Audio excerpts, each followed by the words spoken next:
Neues Spiel, neues Glück. Das zweite Auftreten unserer Zebras hier in Saarbrücken mit 2 Neuzugängen. Ja, 2 freien Spielern. Ich bin ja so ein bisschen auf dem Markt von freien Spielern unterwegs. Natürlich muss ich auch immer ein bisschen aufs Geld gucken. 2 sind schon hierher gekommen. 2 neue in der Startformation. Ich hoffe, ich kann sie euch zeigen, ohne dass ich jetzt ein Gegentor bekomme. Also, Spieler Nummer 1 ist hier der Linksverteidiger, Arteaga. Und, wo ist der zweite Innenverteidiger? Irgendwo war doch noch einer. Da, Angulo.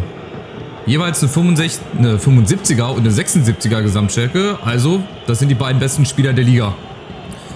Und da könnte ich theoretisch auch noch ein paar mehr von bekommen, wenn ich halt das Geld habe. Habe ich leider zurzeit nicht. Ich habe schon 2 weiteren Innenverteidigern, glaube ich, die habe ich auf die Transferliste gesetzt, dass ich irgendwie Geld generiere.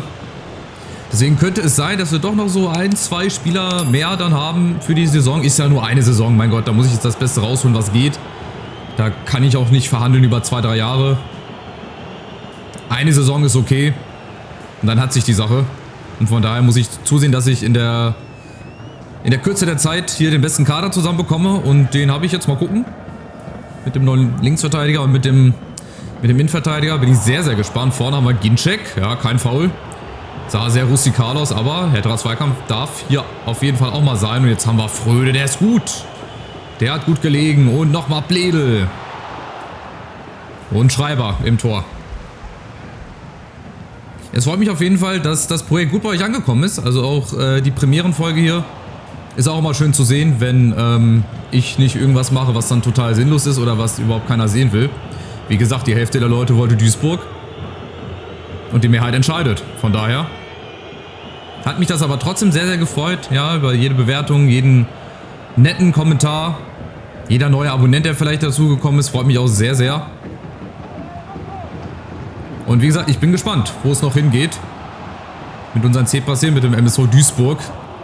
Ob wir es tatsächlich hinbekommen, hier aufzusteigen, ich glaube es nicht. Also wenn wir unter den ersten 5 landen, glaube ich, ist das auch noch eine gute Saison. Der Aufstieg, da sind halt andere Mannschaften wahrscheinlich ein bisschen weiter als wir. Aber wer weiß, wer weiß. Hat schon den ein oder anderen Überraschungsaufstieg gegeben. Fragt mal in Ulm, fragt mal in Münster. Die hätten auch nicht damit gerechnet, dass sie direkt ein Jahr nach dem Aufstieg in die 3. Liga den Durchmarsch machen in Liga 2. Ich glaube nicht. Deswegen, aber Saarbrücken ist schon mal ein bisschen hartnäckiger als Odaring, aber auch nicht ganz unbezwingbar. Und jetzt kommt Ginczek, der ist zwar langsam, aber der hat noch das Torjäger-Gen. Der weiß noch, wo das Tor steht, der kann auch Tore machen. Aber an der Schnelligkeit hapert's. Vielleicht lege ich vorne auch nochmal nach, wenn ich da irgendwie einen guten, freien Spieler bekomme. Ich gucke dann immer bei SoFIFA nach, was der jeweilige Spieler dann für eine Gesamtstärke hat. Und dann hängt es halt quasi nur noch am Gehalt. Ablöse musst du nicht bezahlen, weil ein freier Spieler kostet keine Ablöse. Logischerweise Ginczek. Aber abseits. Aber das sind so Situationen für Ginczek hier. Schöner Ball. Ah, dann steht er natürlich wahrscheinlich mit seiner Wampe. Ach, mit seiner Stirn. Ja, Junge. Wenn du ins Hohlkreuz gehst, ist es kein Abseits. Und das ist halt auch das Geile bei so einem Drittligaverein, dass du halt dann so über freie Spieler was machen musst. Was auch, ja, ganz gut funktionieren kann. Wie jetzt in meinem Beispiel mit den beiden neuen Verteidigern. Ich muss da die Namen nochmal lernen. Arteaga und Angulo. Beides mal mit A, spielen beide nebeneinander. Von daher sollten die sich hoffentlich ganz gut verstehen. Jetzt schauen wir mal. Diekmeyer. Ja, in seiner gefährlichen Bälle hinter die Abwehr. Engin ist dazwischen. Oh Gott, da liegt Schnee drauf. Da kommt aber keiner hin. Doch. Zenga mit Fröde zusammen. Ginczek, sehr schön gemacht. Und jetzt Fröde. Und natürlich auch hier ist jeder zweite Ball wieder abgeblockt. Zenga jetzt aber mal wenigstens aufs Tor. Ja. Sofern nicht jeder Schuss hier geblockt wird, ey, alles gut. Da dass ich auch mal so ein kleines Erfolgserlebnis habe. So, Pledel jetzt mal vielleicht. Ja, wieder auf Fröde. Engin, oder winkt Janda, das soll auch ein gutes Talent sein. Aber auch der erstmal vorbei. Aber wir sind auch hier die spielbestimmende Mannschaft, das werden wir nicht immer sein. Ja, guck mal, 7 Schüsse, 3 aufs Tor. Wir werden auch Spiele haben, dann gegen stärkere Teams. Ich nenne jetzt einfach mal Bielefeld, 1860 und so weiter. Regensburg ist, glaube ich, auch noch hier. Die haben auch einen besseren Kader eventuell. Aber wie gesagt, mal gucken. Kann ja auch alles anders sein. Fröde, Zenga jetzt, freie Schussbahn. Ja, da lässt sich der Keeper nochmal fallen. Schade. Schöner Schuss. Guter Versuch. Und irgendwann muss es halt fallen, ne? Wenn wir hier 1-0 in Führung gehen. Das ist dann vielleicht so eine Art Dosenöffner, aber Saarbrücken weiß ich auch noch nicht, was ich von denen halten soll. Also so viel kriegen sie Gott sei Dank noch nicht hin. Heißt aber nicht, dass sie nicht doch nochmal nachlegen können in Halbzeit 2 hoch. Was ist das denn hier? Billard, ey, Fröde. Ah, den kriegt er nicht. Sieht man schon daran, dass der Linienrichter nicht weiterläuft. Wenn das der Fall ist, guck mal, hier werden Transfers getätigt. Obwohl das für Premier League Verhältnisse eigentlich ziemlich dürftig ist. 5,7 Millionen. Die fangen auch in der Premier League erst ab 20, 30 Millionen und aufwärts an. Frag mal beim FC Chelsea, die haben einen prall gefüllten Kader von über 60 Leuten gefühlt. Die haben so viel Schulden, so viel Transferausgaben, die müssen eigentlich längst mit einer Strafe sanktioniert werden. Genauso wie Manchester City. Ja, Financial Fairplay ist da ein großes Stichwort, aber ihr wisst ja, bei großen Vereinen, da wird wahrscheinlich nichts passieren. Warum auch immer. Woran mag das so liegen? Naja, so, nächster Versuch jetzt hier, Diekmeyer, der kommt diesmal auf Engin. Den kriegt er auch. Ginczek, wo ist er? Da ist er, komm, jetzt hat er viele Versuche gehabt, wird wieder geblockt. Und Fröde mit dem Kopfball zur Halbzeit. Wir sind besser. Ich finde, wir machen das gut. Auch die Defensive hinten, die hat bislang noch nicht so viel zu tun gehabt. Also auch unsere beiden neuen Innenverteidiger, die konnten sich bislang noch nicht so gut zeigen. Also Innenverteidiger Angulo, der auch links spielen kann. Und Linksverteidiger Arteaga, der nun Linksverteidiger spielen kann. Haben aber beide gute Werte, gutes Tempo. Ich bin da sehr, sehr zufrieden. Auch die Bank. Vielleicht mal über S2 nachdenken von Ginczek. Wobei der ist ein bisschen größer, ne? Das ist ein bisschen Kopfballstärker. 1,90. S2 nur 1,82. Hier. Mogultai. Das ist, glaube ich, auch ein großes Talent. Der hat nämlich jetzt schon fast einen Marktwert von 1 Million. 19 Jahre alt, 62er Stärke. Aber ich muss irgendwie an Geld rankommen. Ich habe hier keine Finanzspritze, ich muss irgendwie an Geld rankommen, dass ich noch mehr freie Spieler bekomme. Nochmal für einen Sturm. Für die Außenbahn wollte ich eigentlich auch noch einholen. Also Transferaktivitäten sind natürlich noch längst nicht abgeschlossen. Und freie Spieler, die darfst du eh immer verpflichten. Also da würden wir, selbst wenn wir im Pokal eine Runde weiterkommen würden und dann mehr Geld haben, selbst dann könnten wir auch noch jemanden holen. Wenn das Transferfenster geschlossen ist. So, jetzt bin ich sehr, sehr gespannt. Halbzeit 2, ob wir es hier irgendwie hinkriegen, mal so einen halbwegs vernünftigen Spielaufbau hinzukriegen, was natürlich schwer ist. Aber Angulo hier, der macht das mit Diekmeyer zusammen. Die verstehen sich jetzt schon so blendend. So, und wo ist Ginczek? Was macht der da hinten? Egal, jetzt holt er sich mal den Ball. Ginczek vielleicht von da. Eieieiei.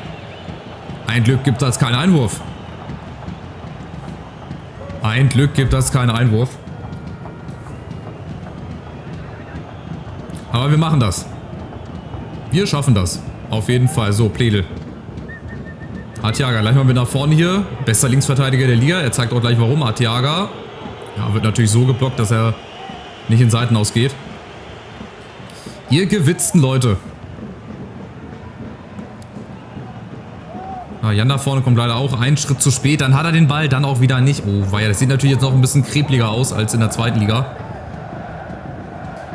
So, Diekmeyer, jetzt ist er da. So, jetzt die Chance nochmal Engin. Jetzt haben wir ein bisschen Platz. Ginczek vorne, da kannst du halt nicht viel mitmachen. Aber der kann den Ball halten, kann die Bälle verteilen. Engin, Diekmeyer. Lauf ruhig unten mit, Junge. Ich bezahle dich nicht fürs Rumstehen. Ginczek und jetzt der Ball nach hinten. Jawohl, und da ist Janda! Janda! Nach einer Stunde, da ist er doch, die Führung. Längst überfällig. Und Ginczek kann auch Tore vorbereiten, ne? Soll zwar im Zentrum stehen, das kann ich dann auch nochmal einstellen, aber hier hat er sich mal fallen gelassen. Zack, Janda läuft da ein und dann ist natürlich die Lücke endlich da. Und dann ist das hoch verdient. Ich glaube, Niklas Janda, kann das sein? Lass mich nochmal kurz hier... Nein, Kaspar Janda. Wie komme ich auf Niklas? Weiß ich nicht. So, ganz wichtig, die Führung. Wäre schon mal gut, auch auf Hinsicht der Simulation, weil ich da halt auch nie weiß. Ne? Da können wir auch mal 3, 4 Spiele verlieren, dann stehen wir wieder unten. Von daher ist das wichtig, dass wir hier auch möglichst viele Spiele gewinnen. Gerade zu Saisonbeginn, dann können wir uns schon mal oben festsetzen.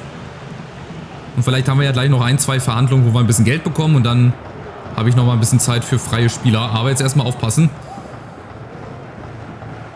Saarbrücken kommt über Uafero, aber wird dann mit 3 Mann geblockt. So, jetzt Fröde. Und Ginczek vorne, komm. Eine Vorlage hast du gegeben, jetzt belohn dich selber.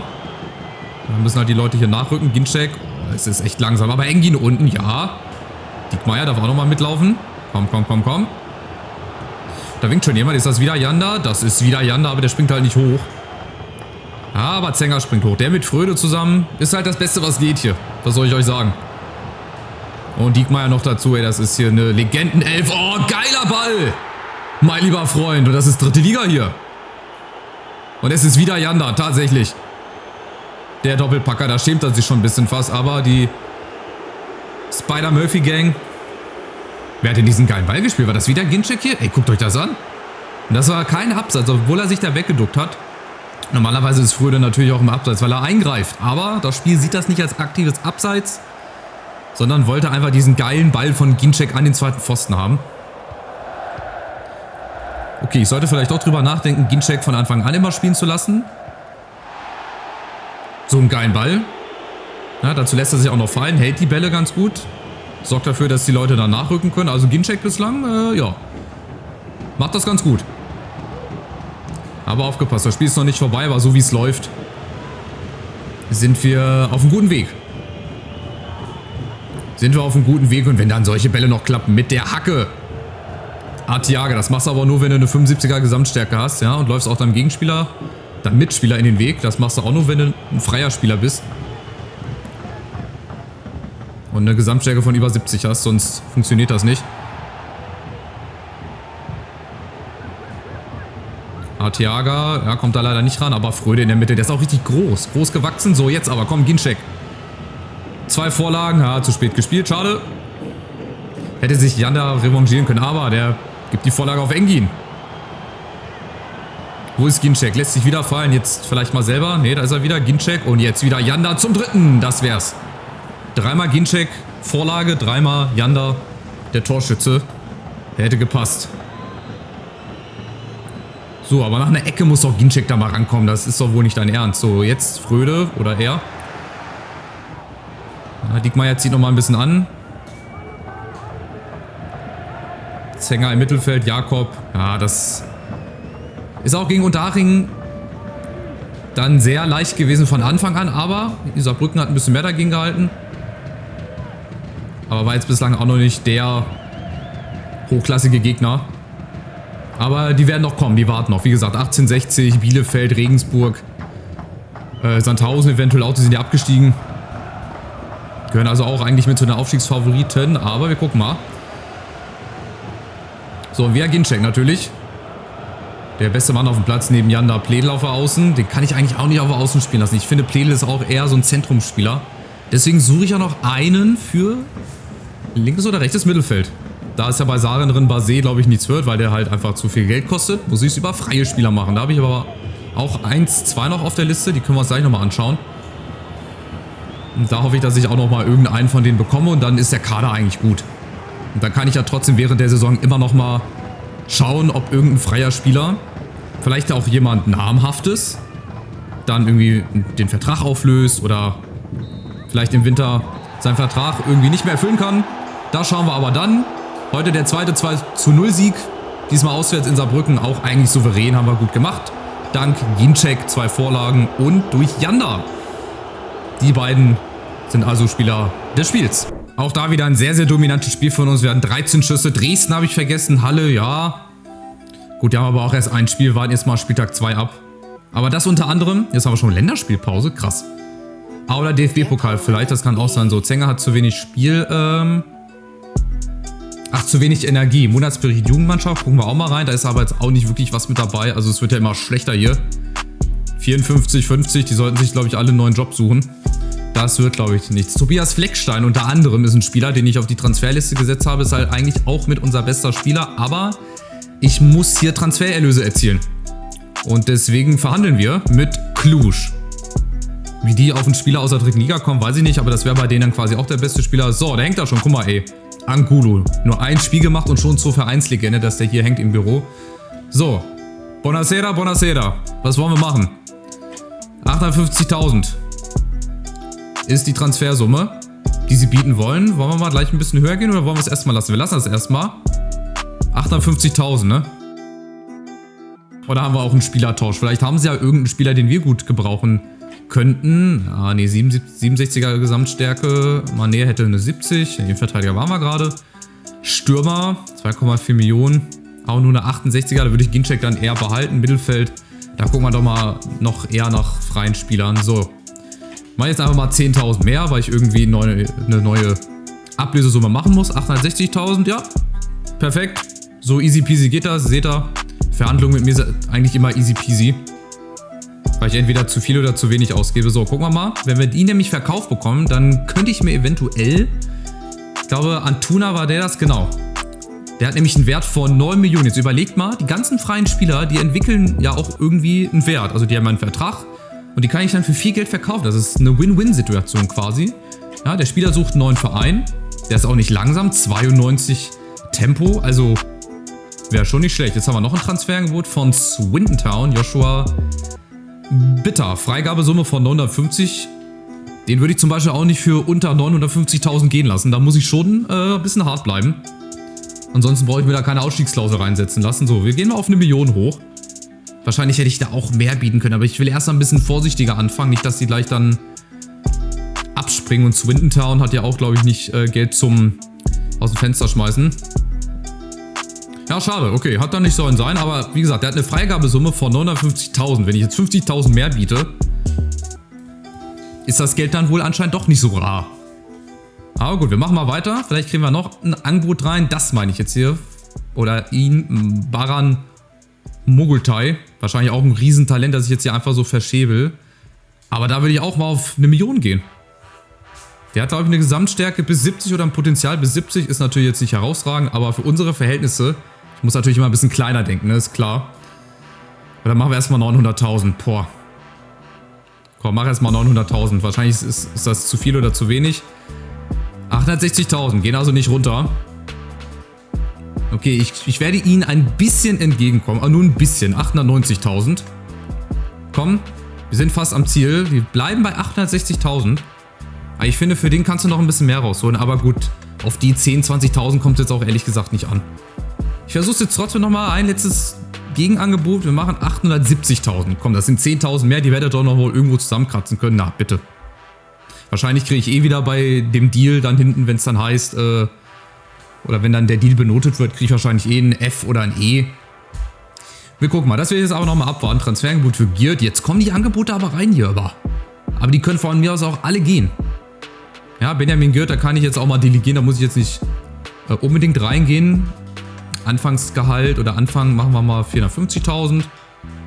Und Mindestverkaufssumme machen wir mal 600.000. Ja, ist wahrscheinlich zu viel. Ich muss demnächst doch zu diesen Verhandlungen reingehen, dieses Delegieren. Obwohl das gar nicht so schwer ist, ist für mich einfach, weiß nicht, ein bisschen zu hoch, keine Ahnung. So, der erste Abgang, oh, schade, naja, wir vermissen dich, hau rein. So, jetzt bin ich mal gespannt, ob wir einen guten Deal gemacht haben mit Cluj. 860.000 für Tobias Fleckstein. Fleckstein, alles muss versteckt sein. Ne, guck, bestmöglicher Deal, 1,2 Millionen.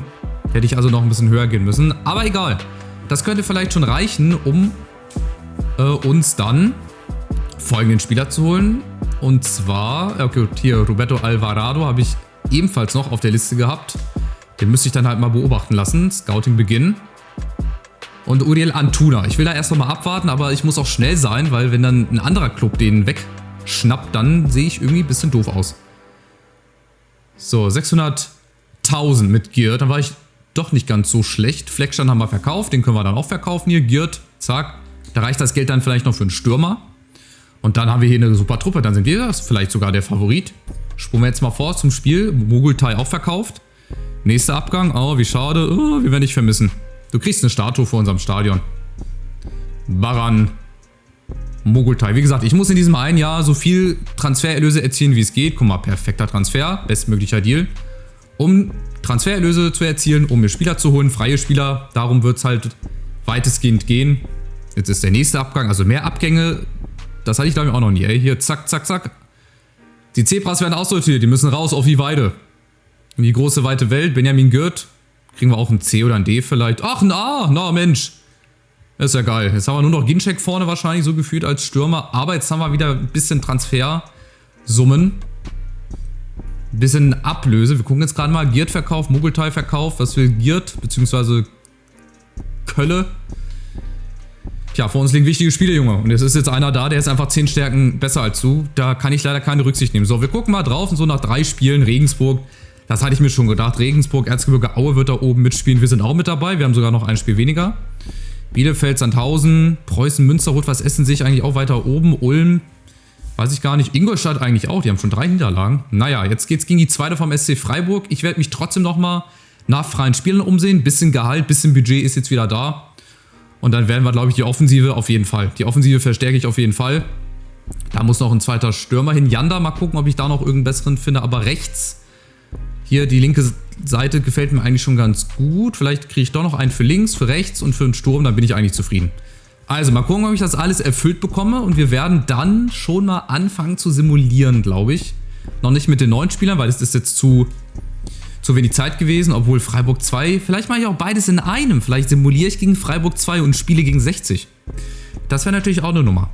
Ich werde es mir überlegen. Also macht's gut, bleibt weiterhin dran. Ich bin sehr, sehr gespannt, wie die Saison hier weitergeht, welche Spieler noch zu uns kommen. Und wenn ihr das auch wollt, dann bleibt dran. Macht's gut, bis zum nächsten Spiel. Ciao, ciao.